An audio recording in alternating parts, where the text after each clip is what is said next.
नमस्कार दोस्तों, मैं हूं आपका अपना भाई दोस्त मित्र राजीव गिल।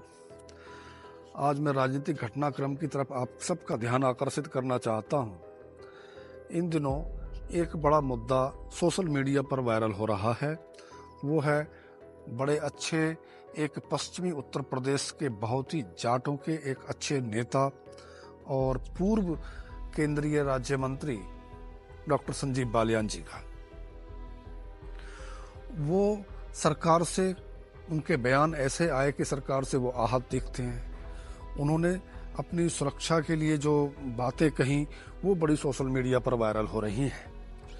वो क्यों कहीं, क्या वजह थी, आखिर ऐसी क्या वजह हो सकती है कि वो क्या सरकार से नाराज हैं, वो क्या कुछ और चाहते हैं, वो इस पर क्या क्या राजनीतिक प्रतिक्रियाएं और वजह क्या हो सकती है, इस चीज़ पर हम आज विचार विमर्श करेंगे। तो इस पर जानने के लिए हम थोड़ा सा पहले पीछे चलते हैं। हुआ होता यूँ है कि चाहे कोई राजनीतिक नेता हो या कोई समाज सुधारक हो, हर आदमी अपनी सेवा के मकसद से अपने अपने क्षेत्र में अपनी अपनी बात बनानी चाहता है। डॉक्टर संजीव बालियान जो बहुत ही प्रतिष्ठित चेहरा है पश्चिमी उत्तर प्रदेश का, जाटों के नेता माने जाते हैं।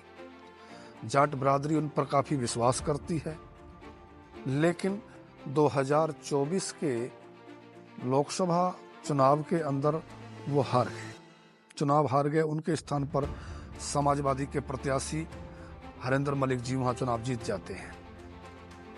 अब जब वो चुनाव हार जाते हैं, चुनाव हारने के बाद में भी वो अपने आप पर ये मंथन करते हैं कि आखिर क्या वजह रहेगी। बहुत ही कम अंतराल से हालांकि वो चुनाव हारे, लेकिन फिर भी अपने आप का चिंतन उन्होंने किया कि क्या वजह हो सकती है। क्या पब्लिक से कोई दूरी थी, क्या पब्लिक के काम नहीं आया, क्या कहीं बाहर बैठे रहते थे। इन सारी चीज़ों पर उन्होंने अपने आप में बड़ा सुधार किया और सुधार करने के बाद में वो अपने क्षेत्र के अंदर, अपने घर के अंदर, अपने क्षेत्र की जनता की सेवा करते थे और जो भी उनके पास कोई काम के लिए आता था तो उसका काम भी बड़ी आसानी से वो करवा देते थे।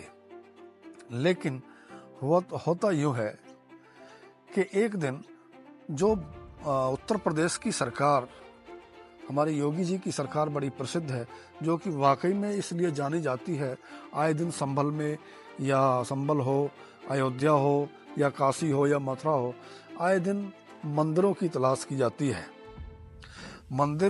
अगर मंदिर पर किसी मस्जिद का कब्जा है तो उन पर भी कोई ना कोई एक्शन लिया जाता है, उनके बयान भी ऐसे ही आते हैं।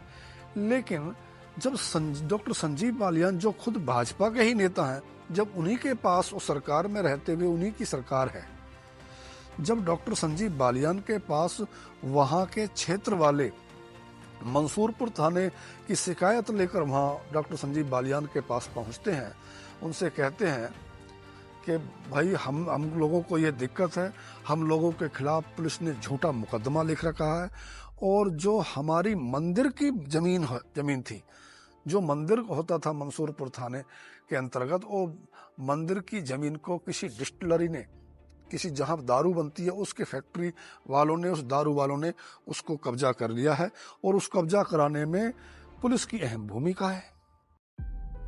जब ये बात, स्वाभाविक सी बात है कि आजकल वो सब ट्रेंड में चल रहा है, तो उनको भी ऐसा लगा कि शायद ये गलत हो गया है।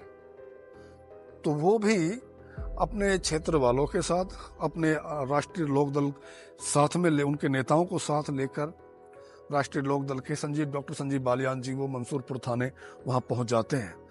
वहाँ के एक केंद्रीय मंत्री की कुछ थोड़ी सी हल्की सी तीखी बहस वहाँ के पुलिस अधिकारियों से होती है, सब इंस्पेक्टर तक से होती है। तो उनका आरोप है कि जो एसएसपी वगैरह हैं वो उन लोगों के नहीं सुनते हैं। वो उनको कहते हैं कि भाई अगर इसका समाधान नहीं हुआ, अगर डिस्टिलरी की ज़मीन, जो डिस्टिलरी को कब्जा कराई जा रही है पुलिस महकमे द्वारा, अगर वो ज़मीन खाली ना करी गई तो मैं खुद यहाँ पर धरने पर बैठ जाऊँगा और यहाँ मुझे धरना देना पड़ेगा। अपने क्षेत्र की जनता का दिल जीतने के लिए वो ऐसा स्टैंड अपनाते हैं। जब उन्होंने ये बात कही तो उसके कुछ ही समय पश्चात एसएसपी का मैसेज आता है। जो उनके साथ सुरक्षाकर्मी थे, उन सुरक्षाकर्मियों को तत्काल प्रभाव से बैक कर दिया जाता, वापस कर लिया जाता, उनकी सुरक्षा हटा ली जाती है। अब यहाँ तक तो ठीक था कि बात मानते हैं नहीं मानते हैं, लेकिन वहाँ के बाद जो घटना हुआ जब उनकी सुरक्षा वापस बुला ली गई, ये वो एक जाट नेता और जाट के अंदर का स्वाभिमान, यानी कि जाट के अंदर का, डॉक्टर संजीव बालियान के अंदर का जाट जाग गया। उस पर उन्होंने प्रतिक्रियाएं देनी शुरू कर दी, अपनी नाराजगी व्यक्त की, और नाराजगी यहाँ तक व्यक्त की कि सूबे के मुख्यमंत्री योगी आदित्यनाथ जी को उन्होंने चिट्ठी भी लिख दी कि अगर ये गलत था, नियम के विरुद्ध है कि मुझे सुरक्षा दी जा रही है, अगर नियम के विरुद्ध था तो फिर 7-8 महीने से लेकर ये नियम विरुद्ध कार्य क्यों किया जा रहा था, और हटानी थी तो पहले हटानी थी। आखिर जब मैं इस बात को कह रहा हूं, क्षेत्र की जनता के लिए मैं लड़ रहा हूं, तो फिर उसके बाद क्यों हटाई गई? तो वो अपने एक जो कहते हैं ना कि ये तो अब मूछ का सवाल है, अब उनको लगा, डॉक्टर संजीव बालियान को लगा कि अब तो तेरी ये मूछ का सवाल बन गया है। उन्होंने काफ़ी दुख व्यक्त किया और उनको चिट्ठी लिखी, लेकिन चिट्ठी लिखने के बाद कई दिन हो गए, आज तक भी मुख्यमंत्री योगी आदित्यनाथ की तरफ से किसी प्रकार की कोई प्रतिक्रिया डॉक्टर संजीव बालियान की सुरक्षा को लेकर नहीं दी गई है। उधर जाट समाज नाराज हो गया। जब कोई प्रतिक्रिया, कोई मुख्यमंत्री की सुरक्षा के लिए कोई प्रतिक्रिया नहीं आई, तो इस पर जाट नेताओं ने खाप पंचायतें बुलानी शुरू कर दी, और खाप पंचायतें बुलाने के बाद में कुछ मीडिया कर्मी ने, जो वहाँ के भारतीय जनता पार्टी के जिला अध्यक्ष हैं, जो मौजूदा जिला अध्यक्ष हैं देवव्रत त्यागी जी, उनकी प्रतिक्रिया भी सामने आई। उन्होंने यहाँ तक कहा कि डॉक्टर संजीव बालियान को 36 बिरादरियों का समर्थन है, और वो समर्थन ऐसा है, अब उसी की कल को पंचायत है, और ऐसी बड़ी पंचायत है कि शायद हो सकता है कि पश्चिमी यूपी की जो धारा है, राजनीतिक परिवेश है, वो कुछ बदल जाए। अभी इसके बारे में कुछ नहीं कह सकते, लेकिन ये हकीकत है कि जाट समाज इससे बहुत ज़्यादा नाराज है।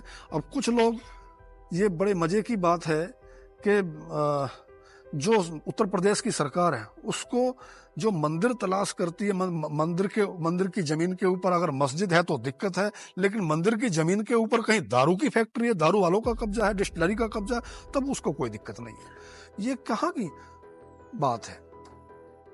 कम से कम सुनना तो चाहिए, कम से कम एक अधिकारी की सुननी तो चाहिए, लेकिन अब उसको दूसरे तरीके से देखा जा रहा है।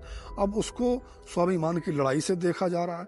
कोई उसको कहता है कि जाट वर्सेस ठाकुर है, क्योंकि जो राजनीतिक दल है, भाजपा की अंदर की भीतर की राजनीति ये कहती है कि डॉक्टर संजीव बालियान अमित शाह जी के पक्ष के माने जाते हैं, और जिनका पहले भी इलेक्शन के दौरान में डॉक्टर संजीव बालियान का बयान आया था, तो वो था संगीत सोम जी के खिलाफ, वहाँ के विधायक।